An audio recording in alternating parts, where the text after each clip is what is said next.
حضرت محمد مصطفیٰ صلی اللہ علیہ وآلہ وسلم کی زبان سے جاری کردہ حضرت خضر کے متعلق واقعہ۔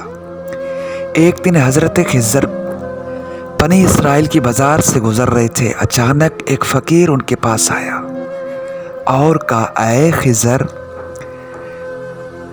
میں تجھ سے مدد طلب کرتا ہوں۔ حضرت خضر نے کہا، میں خدا پر ایمان رکھتا ہوں، میرے پاس اس وقت کچھ بھی نہیں ہے مدد کے لیے۔ فقیر نے کہا، اے خضر، تجھے واسطہ ہے خدا کی عزت کا، میری مدد کیجیے۔ آپ صلی اللہ علیہ وسلم نے کہا، جب آپ نے خدا کا واسطہ دیا ہے تو چلو مجھے بازار میں غلام طور بھیج کر تم اپنی ضرورت پوری کرو۔ فقیر نے 400 درہم میں ایک تاجر کو غلام طور فروخت کر دیا۔ مدت تک حضرت خضر اس کے ساتھ رہے، لیکن وہ تاجر کوئی کام نہیں کہتا تھا۔ ایک دن حضرت خضر نے کہا، اے تاجر، آپ مجھے کام کیوں نہیں کہتے؟ اس تاجر نے کہا، تم بڑے ہو، میں لہٰذا مناسب نہیں سمجھتا۔ حضرت نے کہا، نہیں، تم کام مجھے بتاؤ، میں کرتا ہوں۔ اس تاجر کے گھر میں ایک کونے پر ایک بڑا پتھر پڑا تھا۔ تاجر نے کہا، اسے باہر پھینک دو۔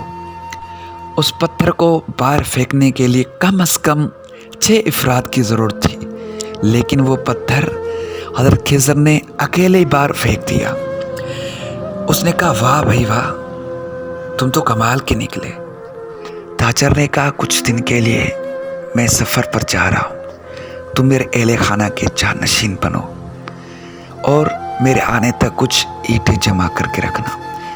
جب تاجر واپس آیا تو کیا دیکھتا ہے، حضرت نے ایک اچھی سی بلڈنگ بنا رکھی ہے۔ تاجر دیکھ کر حیران ہو گیا اور کہنے لگا، میں آپ کو عزت خدا کا واسطہ دیتا ہوں، بتائیں کون ہیں آپ؟ حضرت خضر نے کہا، آپ نے مجھے اس ذات کی قسم دی ہے جس نے مجھے اپنی بندگی کے لیے زندہ رکھا ہے۔ میرا نام خضر ہے۔ ایک فقیر نے مجھ سے مدد مانگی، اس وقت میرے پاس کچھ بھی نہیں تھا، جبکہ اس نے مجھے اللہ کی قسم دی، لہٰذا میں نے ضروری سمجھا اس کی مدد اور غلام کے طور پر اپنے آپ کو بھیج دیا۔ آپ یہ بات اچھی طرح سمجھ لیں، اگر کوئی شخص کسی کو ذات خدا کی قسم دے کہ میری مدد کرو اور وہ کر بھی سکتا ہو لیکن نہ کرے، تو روز قیامت میں اسے اس حالت میں اٹھایا جائے گا کہ اس کے چہرے پر گوشت اور خون نہیں ہوگا، صرف ہڈیاں ہوں گی جن کی بجنے کی آواز ان کے کانوں تک آئے گی۔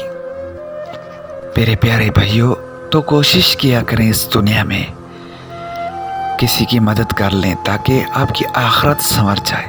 السلام علیکم ورحمۃ اللہ وبرکاتہ۔